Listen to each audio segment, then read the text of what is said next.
کچھ نہ کچھ اس کے ہاتھ لگ جاتی ہے، اس کا مزہ لے لیتا ہے.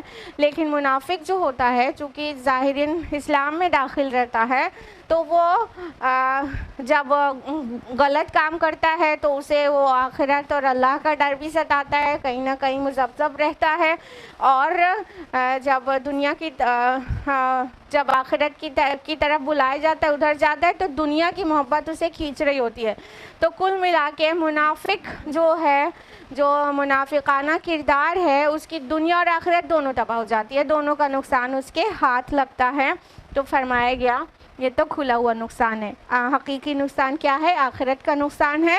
لیکن منافق اپنے کو بہت ہوشیار سمجھ رہا تھا کہ ادھر بھی ادھر بھی، تو نہ یہ ہاتھ لگا نہ وہ ہاتھ لگا، دونوں کا، دنیا اور آخرت دونوں کا خسارہ اس کے ہاتھ لگا. اللہم لا تجعلنا منہم، آمین یا رب العالمین. یہ تھا لاسٹ ویک کا ریویژن. اب ہم لوگ بہت تفصیل سے جانیں گے آیت نمبر 12 آنورڈز. تو آیت number 12 of Surah Hajj is أعوذ بالله من الشيطان الرجيم بسم الله الرحمن الرحيم يدعو من دون الله ما لا يضره ولا ينفعه. اور وہ پکارتا ہے اللہ کے سوا اس کو جو نہ اسے ضرر پہنچا سکتے ہیں اور نہ ہی نفع دے سکتے ہیں. ذالک هو الضلال البعید، یہی ہے بہت دور کی گمراہی. اب وہ یہ جو منافقانہ کردار ہے، یہ جس انسان کو اللہ تعالیٰ پہ پورا بھروسہ نہیں ہے، صحیح ایمان نہیں ہے، پختہ اور مضبوط ایمان نہیں ہے، تو اس کو بچلنا بہت آسان ہوتا ہے. اس کو مشکلات میں غیر اللہ کے طرف بڑھ جانا بہت آسان ہوتا ہے. غیر اللہ کے ہاں اپنے سوال کرنا، اپنی حاجت روائی مشکل کشائی کے لیے غیر اللہ کے آگے ماتھے ٹیک دینا اور اپنا سر جھکا دینا اس کے لیے آسان ہوتا ہے. تو کیا ہوتا ہے کہ جس کا ایمان اس طرح مضبوط نہیں ہے وہ بہت آسانی سے شرک کر بیٹھتا ہے، اور جو اللہ کے علاوہ کسی اور کو پکارے اس کی حقیقت یہ ہے کیا کہ وہ نہ نفع پہنچا سکتے ہیں نہ نقصان. کسی کو اپنا مطلب نفع پہنچانے والا یا ضرر پہنچانے والا سمجھنا، اس کے متعلق ایسا عقیدہ رکھنا، یہ بھی کھلم کھلا شرک ہے. یعنی حاجت روائی مشکل کشائی صرف اور صرف اللہ تعالیٰ کے سامنے ہونی چاہیے، بس وہی حاجت روا مشکل کشا ہے، اس سے مانگنا چاہیے.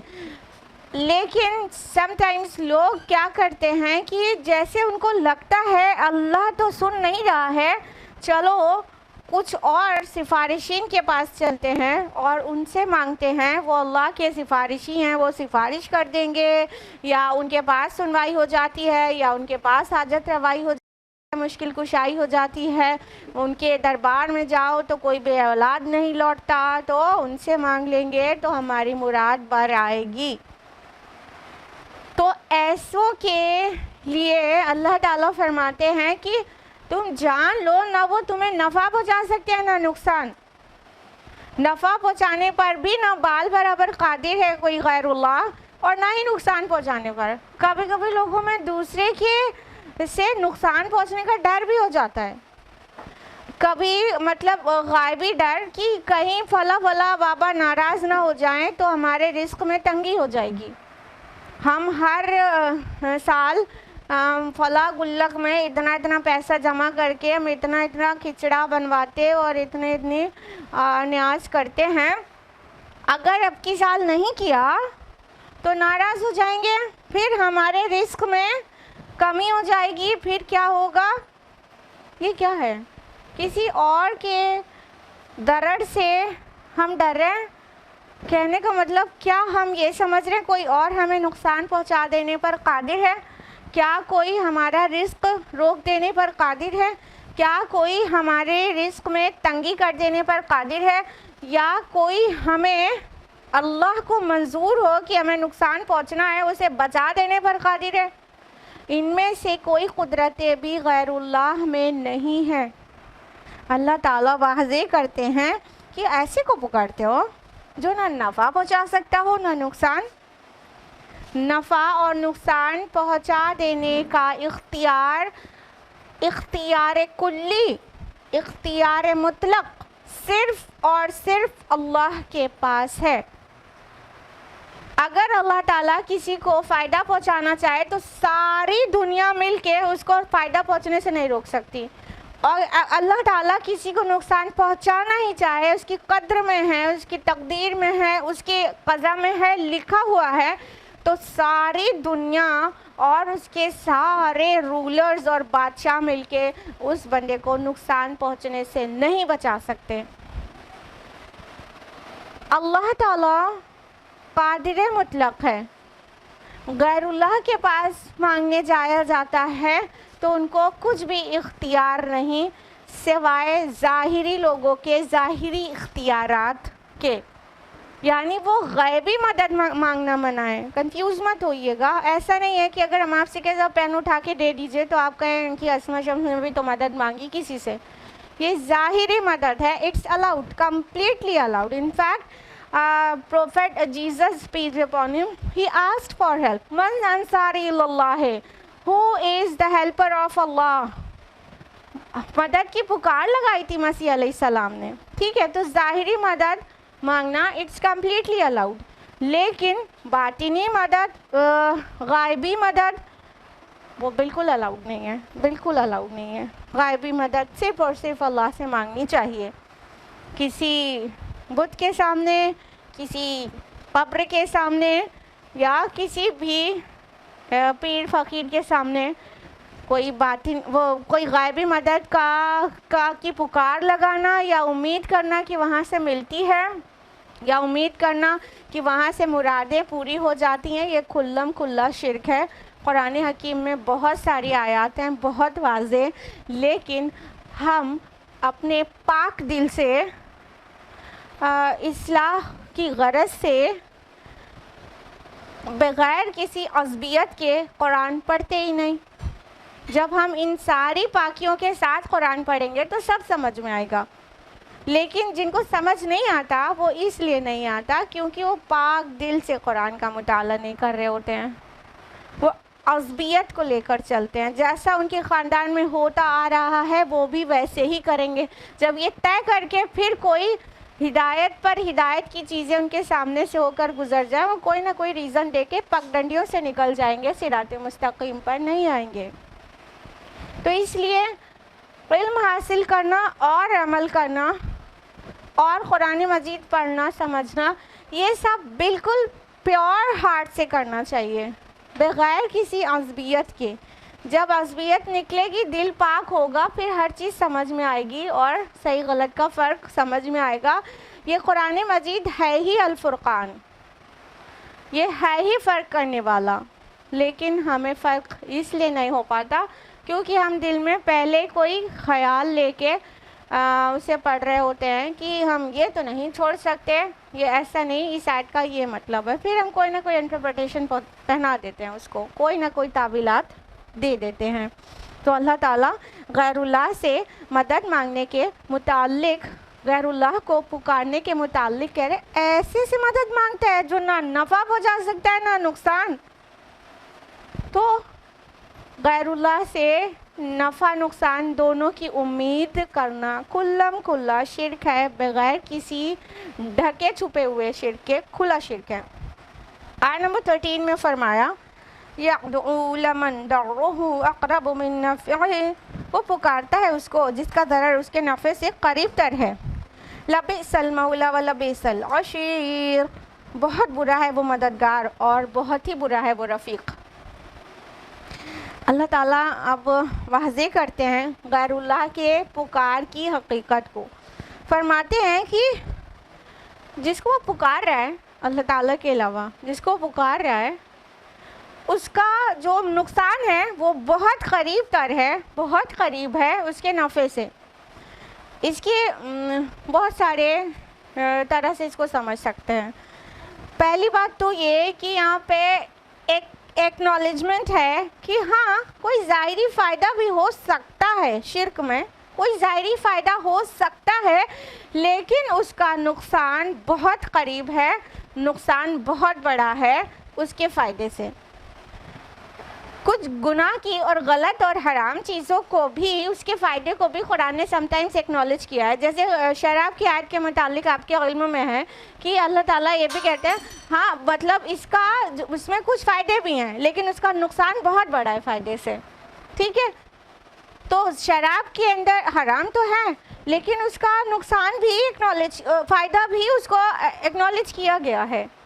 تو فائدے سے ہاں ٹھیک ہے, کسی کو شراب پینے کے بعد ہو سکتا ہے کہ کوئی بہت زیادہ غم میں ہے تو اس کا غم اسے فیل نہ ہو, ہلکا ہو جائے, ٹیمپریری فائدہ ہوا چھوٹا سا, لیکن اس کا نقصان کتنے ہیں اس پہ سارے لوگ بات کرتے ہیں.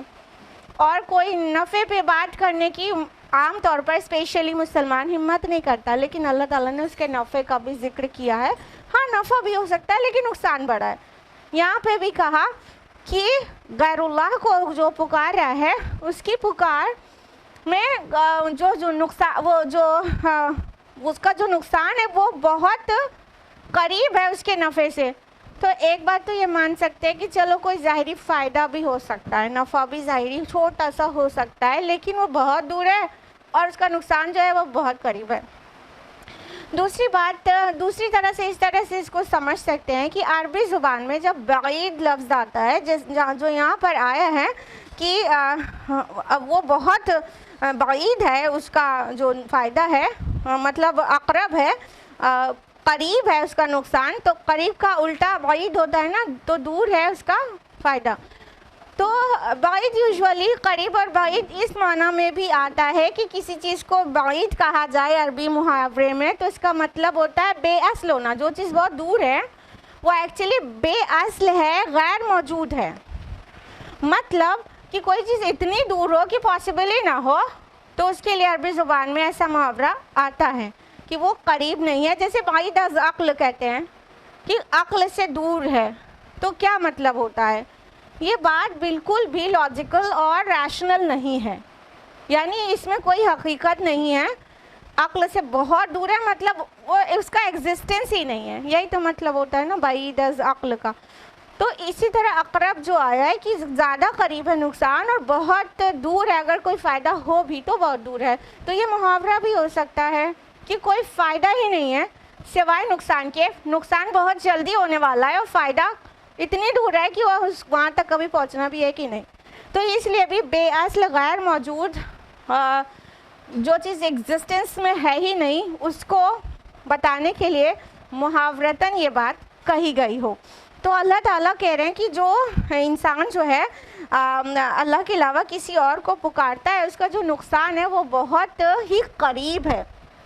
اور نقصان قریب کیسے ہے کہ ظاہر بات ہے اللہ کے علاوہ کسی اور کو پکارو گے تو ایمان تو انسٹنٹلی گیا نا, فوراً بغیر کسی دیری کے. Instant loss of faith, loss of ایمان, فوراً ایمان سے ہاتھ دھونا پڑ گیا. ایمان تو گیا, ابھی اسی حالت میں موت آ جائے تو آخرت بھی گئی. تو اتنا بڑا نقصان ہے جو فوری نقصان ہو جائے گا, فوری نقصان ہو جائے گا. اور جو مطلب جس کو اللہ کے علاوہ کسی اور کو پکارا جاتا ہے وہ تو ذاتی تو اتنا برا ہے, وہ اتنا برا رفیق ہے. لبیس المولا, بہت ہی برا مددگار, ہمسر, ہیلپر, کارساز. مولا مینس کیا ہوتا ہے؟ کارساز, ہیلپر یا مدد کرنے والا جو کہ کوئی بڑا ہو. تو وہ بڑے کی حیثیت سے بہت ہی برا مولا ہے جو کام میں کوئی بنا نہ پائے, اور بہت ہی برا ولبیس العشیر, اور بہت ہی برا ہمسر ہے, بہت ہی برا ساتھی ہے, بہت ہی برا کمپینین ہے کہ وہ کوئی منافع ہی نہیں پہنچا رہا ہے. بڑے کی حیثیت سے بہت برا مولا, برابر والے کی حیثیت سے بہت ہی برا ساتھی, کوئی کام ہی نہیں بنا رہا, وہ نہایت ہی کمزور ہے. دیکھیے مولا ورڈ کا تفصیل ہم نے آپ کو بتائی کہ مولا مینس ہوتا ہے کارساز, ہیلپر, مددگار, جو آپ کو مدد کر کے جو آپ کا ٹاسک ہے اس کو ایزیلی اچیو کرا دے. ٹھیک ہے. اور عشیر عین شین را سے ہے. عشرہ مینس کیا ہوتا ہے؟